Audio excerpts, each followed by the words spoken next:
Hello everyone, I am currently creating a lot of beginner-friendly content for the Division 2 right now in 2026, refreshing a lot of old stuff and making it all up to date. I have a playlist linked down in the video description where I've thrown all of these videos inside, so if you want to go and check anything out, any question you have, the idea is that playlist will answer for you. And today in this video, I am covering the crafting station on the Division 2. So we're just going to do a bite-sized video on the crafting station and hopefully cover any questions that you might have with it. So what is the crafting station? Well, the crafting station is here at the White House. You can find it in other safe areas, and basically it enables you to craft items. But for you to craft them, you do need to get the blueprints for them as well. Now, when you go through the game up to level 40, you do have access to the crafting station, but it's kind of like limited access. And the idea is, I don't think it's important until you reach level 40, you get into Endgame, and you can come here and fully upgrade it. So once you get into Endgame on the Division 2, the first thing you want to do with the crafting station is get it fully upgraded. You'll come here, it'll let you know there's an upgrade available.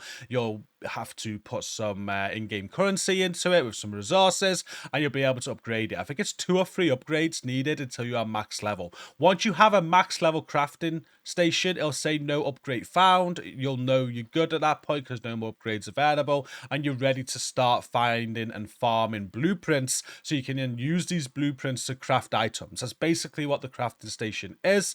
You can use blueprints to craft items. It's very handy, and there's certain things that you can only craft at the crafting station as well. So let's talk about blueprints and how we can unlock them. Now, straight away from the crafting station, we can see the 664 blueprints that are in the game right now for us to go and farm for. 6 exotic blueprints for us to go and farm for. Touching on the exotic blueprints, I think I'm missing one. I think I'm missing a chatterbox one. These are exotics that are tied behind exotic projects or quests. So we've got the Nemesis, Chatterbox, Liberty, maybe even the Regulus. I'm forgetting the others. But there's a few exotic. Ridgeway's Pride, it just hit me then. So there's a few exotics that have like exotic projects in the game where you're meant to go and complete them in order to get the exotic. And I believe when you do that, you get the blueprint for them as well. And that's what that 6 is there for, 5 out of 6 exotics. And yeah, I won't worry too much about that one. Like for the most part, they're quite easy. You can get these exotics anyway, but that's going to be the only way to get their reconfigure blueprints. We'll talk about exotic reconfigure blueprints in a moment, but for the rest of them, 664 other blueprints to find, and I believe not all of them are available right now. There's a few seasonal blueprints that are now unobtainable. It's been something the community have been asking the devs for a while now to put them back in the game, and they keep on saying they're talking about it, so hopefully one day they'll come back. So I'm not actually sure you can actually reach the 664 cap right now if you haven't played all previous seasons. So I'm getting quite close to the cap. I want 605 out of 664, 5 out of 6 of the exotics. But your aim is to unlock as many blueprints as you can, because the more blueprints you have, the more stuff you're going to be able to craft. So let's talk about how you can unlock most of the blueprints. Right now, I'm going to start with something you'll be going through early game. When you first start the game, you're going to be going through the game all the way up to end game, and through your quartermaster, you'll be getting shade tech to spend on perks. Here you are going to unlock a few mods on the crafting station, so make sure you get all your perks done. There's a few mods here that you're going to want to unlock there. Side missions and missions, I believe, unlock mods as well, but this is natural progression through the game. You have to complete all the main missions, and if you still got side missions left on your map, then make sure you go and complete all of them. Some of them have mods attached to them for the crafting station, and I believe there's 5 secret missions still in the game as well. The 5 secret side missions also count towards the crafting station blueprints. If you don't know what they are, there'll be a video in that playlist eventually. I've definitely covered it in the past on the channel. So as long as you completed all your missions, you completed all your side missions, and you've upgraded your perks here at the quartermaster, that's going to unlock a bunch of blueprints for you to do, but that's not all. Now, once you've done all that and you got to end game, the vast majority of blueprints on this crafting station are going to be got through control points. You'll want to farm control points until they don't drop any more blueprints, and they have to be at least challenging difficulty. These control points can be on any of the maps, so you have the expansions, that's absolutely fine. You can go to Brooklyn, you can go to New York, but if we bring up the global difficulty settings, change global difficulty into challenging or heroic, you're going to get blueprints every single time you complete a control point. This is upon full completion, so once you've taken over it and you've defended it and you're ready to open the box at the end. So yeah, I believe I'm not 100% on this because I completed my control point blueprint farm a long time ago, but I think on heroic now it might drop 2. Maybe. Not 100% on that. It'd be great if someone can confirm it in the comments. But challenging definitely will drop a blueprint for the crafting station. A heroic maybe too. So if you want the most efficient farm, and if that is the case and you're comfortable with heroic, that'll be the best way to do it. But if not, if you struggle with heroic, just go on challenging. Anything below challenging, though, is not going to work. So if you select challenging and make sure the map is challenging and just keep on farming control points across your map, then you'll keep on unlocking blueprints. You can then go into global settings and you can reset the control points and go again to keep on farming this. And at the end of every control point, we get the mission reward at the top of the screen. You'll notice that a blueprint has been unlocked. It's completely random though, so if there's specific blueprints you're looking for, you can be waiting a long time. Like I think it's the Magnum pistol blueprint at one point on PC so I could craft my Regulus, and it's the last one that dropped. No joke, I was farming all week for that thing, and in the end I managed getting all the blueprints done because the thing I wanted was the last one that dropped. So make sure you're doing that farm. And then I believe as well, another farm you can do is the invasions every week as well. Again, I'm not 100% sure, but I'm pretty sure when I used to need blueprints, if you go around and do all the different invaded missions, they also drop a blueprint. So if you just wanted to freshen it up a little bit, like you don't have to do these, the control points is enough. But I do think the invasion missions each week will also drop a blueprint from the control point pull, as it were. So you can also go and do them. They're quite good to do as well because you get guaranteed specialization points if you work on them. They also drop named items and things. That's another way you can farm those blueprints. But once you've unlocked all of those blueprints from the pool of the control points, as it were, there's still more to go. And we're going to start with talking about exotic reconfiguration blueprints. This is going to be one of the trickier ones to get. If we go on the weapons here and we click on exotic blueprints, you've got all these exotic reconfiguration blueprints, and what they enable you to do is reconfigure an exotic. It's as simple as that. Now, to get a hold of these, there's no like real way to farm them like with control points or anything like that. You simply got to get the exotic. So for most of these reconfigure blueprints, you're going to unlock them once you actually obtain the exotic. So you will have a farm of going out and getting all the exotic weapons to unlock all of these blueprints. For the most part, there's a couple that will be attached behind other content. One I can tell you about is the blue screen. For that, just getting the blue screen isn't enough to get the reconfigure blueprint. In fact, you've got to do an old legacy mission, manhunt legacy mission, to get a hold of that blueprint. But for the most part, if you grab a weapon like the backfire, you're going to be able to purchase the reconfigure blueprint. And any exotic that you get, you'll know if you can get the reconfigure. Just come to Ainara. She'll be selling you the reconfiguration blueprint. So always check her once you've got an exotic, just in case you can purchase that. Sometimes they go automatically into the crafting station as well. But that's going to be one of your farms. You're going to want to farm exotics to get all the blueprints. I'm going to just show you how that works right now as well. I'll see I've got a weapon currently on me where we can reconfigure. I don't think I want to reconfigure any of them. So let's go to the stash. These work a little bit different to other crafting, so I do just want to show you this. If we go into weapons, I'll pull out this oxpecker here. We've got magazine size on this oxpecker. I don't want magazine size. I want damage to target out of cover. So what I'm going to do is I'm going to go to the crafting station with my oxpecker. We're going to go and find the oxpecker. So if we click on weapons, go and find the oxpecker. I'm able to use that reconfigure blueprints, and we can basically donate the current oxpecker that we have, and in return it's going to give me a new one, and that third roll is going to be randomized. So we're going to craft that. Now I'm only going to do this once. You do need exotic components to be able to do this, along with some other resources. If I remove my cam at this point, just because lots of information will be on the right there. These are all the resources that it's going to take to reconfigure this. You can see it requires an oxpecker. There's an exotic component that's going to be burnt. There's some other resources it uses there. But if I craft that, it's going to take my oxpecker away from me, but give me a new one. And with this new one, it'll give me a new attribute. We just got exactly what we wanted. So we got damage target out of cover on that. So that's how you basically take exotics that you've got with attributes you don't want and re-roll them to get the attributes that you want. And you use reconfiguration blueprints. Now I can save that, and that's my new oxpecker. It took the old one away from me, but my new one's got the attribute that I want. So that's something that most players will be doing, and you'll be doing a lot yourself. It's just that you need quite a lot of exotic components in order to do it, because it doesn't always give it your first try like that, you know? Sometimes you're rolling a lot of them and you're spending a lot of exotic components. So that's the exotic blueprints and how reconfiguration blueprints work. As for like the rest of the blueprints, once you've got them, it's just a case of crafting them. You can go in here, you can see here, you want to make sure all your mods are unlocked. For all of these mods, once you've got them all unlocked, it costs a few resources. You don't have to craft them from here or anything.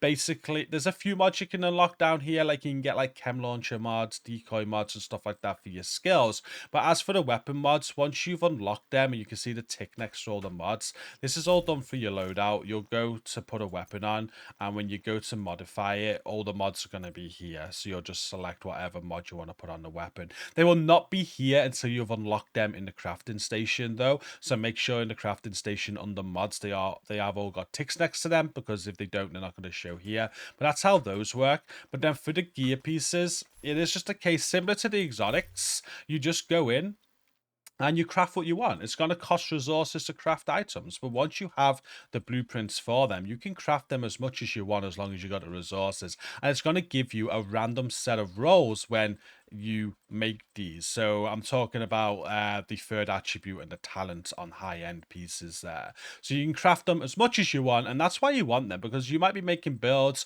you might be looking for certain pieces that's going to be easier to craft rather than farm over and over, and having more blueprints available is going to give you more options in those scenarios. So it's a very easy process. As for everything else other than the exotic reconfigures, like I don't need to have another military M9 replica to be able to craft one. That is only for the reconfiguration exotics. So that military M9 replica right now, I can craft a brand new one just for those resources. I don't need to hand anything in for it. And a few crafting station exclusives are, if we go to the gear pieces, if we go to like holster, right at the bottom, there are improvised pieces. So you can see here an improvised holster. You can get improvised holster, knee pads, gloves, backpack, chest, and mask.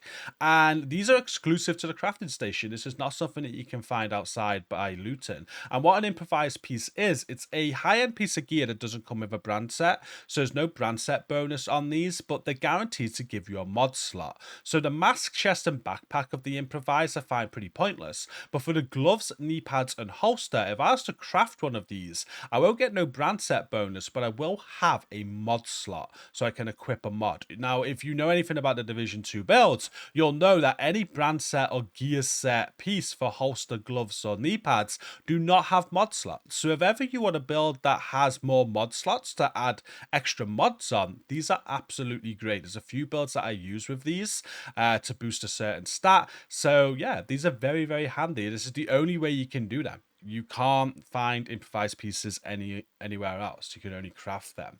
But yeah, it's as simple as that. There's still a few more things we need to go over before ending the video, though. There's a few more areas of the game where you're going to want to farm to get every single blueprint there. First, I'll talk about specializations. So specializations, if you go through on the firewall, gunner, and technician, they all have field researchers. And if you go through the field research on these specializations, you are going to unlock extra blueprints. So on this one in particular, for the second step there, we're going to get the ammo dump blueprints. Then as we go down, we've got a Savage Wolverine blueprint. Some of these blueprints here, these are the only way you can get them by doing these field research. So on Gunner, if we view that one, you can see we've got the Vedmeskia vest, and then we've also got the Sleipner blueprint for the LMG. And on the technician there, We've got the Motherly Love Glove blueprint, and we've also got the Send-Off blueprint, which is a shotgun. So if you want to get a hold of these named blueprints, you have to go and do the field research for Technician, Gunner, and Firewall. And finally, I think this is the last one that I've missed so far, is the other named blueprints you may have seen while scrolling through. So as I was going through these weapons here, you may see I've got a lot of named blueprints. How do I get a hold of these named blueprints? Well, named blueprints only come out of reconstructed caches. And up until recently, you could only get reconstructed caches by playing the Descent game mode. Once you defeat the Nemesis in Descent, there's a chance that it's going to give you a reconstructed cache. And with that reconstructed cache, it's going to drop you a random named blueprint. If we head over to the Descent entrance, there's actually a vendor here as well, where if you save up the Descent cache, you can buy these reconstructed caches. So this is what they look like. So if you play Descent a lot, this is great. Every time you beat the Nemesis, you got a chance of getting a named blueprint, and as you keep on playing Descent and earning currency, you can keep on buying reconstructed caches here to keep on getting named blueprints. These will keep on dropping named blueprints until you've got them all. And as I said, up until recently, this was the only way to get a hold of named blueprints. However, recently the Division 2 did add retaliation. Retaliation is a mode where you can basically take on an area, take over control points, and defend it against a faction. And in reward for that, you're able to get exotic blueprints. So this is now going to cover the remaining blueprints that you need to find on the game, I believe. So when you play Retaliation, we'll cover the exotic blueprints first. We'll go over to exotics. You're going to have a chance of unlocking blueprints for exotics that are not reconfiguration blueprints. So what this means is I'll be able to craft these exotics without giving it my exotic in the first place. It'll be a brand new exotic, and it is going to cost resources, but these are all resources for the most part that are quite common or that will be found within the Retaliation game mode. And you can also mix and match the resources with some craftables down the bottom here as well. But your goal to get all of these exotics blueprints is going to be to play Retaliation. If you haven't got the blueprint unlocked, like for example, if I came here and went to the Chameleon and I needed it, it will tell me what faction I need to do for a chance of this dropping in Retaliation. Okay, same with the St. Elmo, same with the Striga, same with everything on here. If you don't have it, it is going to tell you what faction you need to farm. So let's just say the Chameleon, for argument's sake, was Hyena, and it says this unlocks during Hyena retaliations. I'll just have to keep on killing hyenas to unlock a retaliation. Once I've unlocked a Hyena retaliation, I'll play that Hyena retaliation, and then I've got a chance of this dropping along with all of the other Hyena blueprints. So just keep on farming retaliation until you have all of the exotic blueprints unlocked, and once you've done that, you'll be able to craft these at any point, providing that you have the resources to do it. You do need the exotic resources that come from retaliation in order to craft these, so it's a bit of a farm. You can see here automated defense parts. I need 35 of them to make this chameleon, so I would have to farm whatever faction gives them in order to be able to craft it, but I don't need to give it a chameleon to get it, so it is pretty decent. And finally, you can also get reconstructed caches from here. So if I go all the way down to the bottom of this exotics tab under the crafting station, you're going to notice reconstructed caches. It only costs 7 broken shade watches, and this is now a great way to get these named blueprints as well. It's no longer locked behind Descent. And if you do not have the expansions, you'll also notice the New York Kill Squad cache. This will be able to get the New York and Brooklyn exotics that are tied behind the expansions for people that don't own the expansions. It gives you the ability to get them, which is pretty cool. So if I just purchase this reconstructed cache now, you'll see what I mean about the name blueprint. So we're just going to purchase that. And then when I open this, it's going to give me a brand new named blueprint along with an item. There's the item, and I've just got the Emperor's Guard name blueprint, which means if I go back into my crafting station, I can go over to the knee pads here and I'll find the Emperor's Guard knee pads. I can now craft them as much as I want. And I think that's pretty much everything to do the crafting station. That's how it works. Get it unlocked to begin with, get it leveled up, get all the blueprints for it, and then just use resources to craft items. It's a great way to make builds, especially if you're looking for tricky rolls. It's a great way to reconfigure exotics if you get exotics with rolls you don't want. And it's a great way to make builds with improvised pieces or things like that. It's a good farm. It's definitely going to be one of your focus farms as you enter endgame, get as many blueprints as you can so you're able to craft stuff. And I think I've covered everything. If I've missed anything, or if you do have any questions whatsoever about the crafting station after this video, just post it down in the video description. If anyone else has got other advice about the crafting station, post it down. I meant video comments, sorry, not video description. Post it down in the video comments. But I do think I've got everything there. I hope this has been helpful. And if you want any more beginner guides for the Division 2, I have, as I said at the start of the video, I've got a playlist. I'm chucking all these videos in there. That will be linked in the video description. Go and check it out. It should answer any question that you currently have for the game. But thank you for watching this. Hope it's been helpful. Until next time, take care.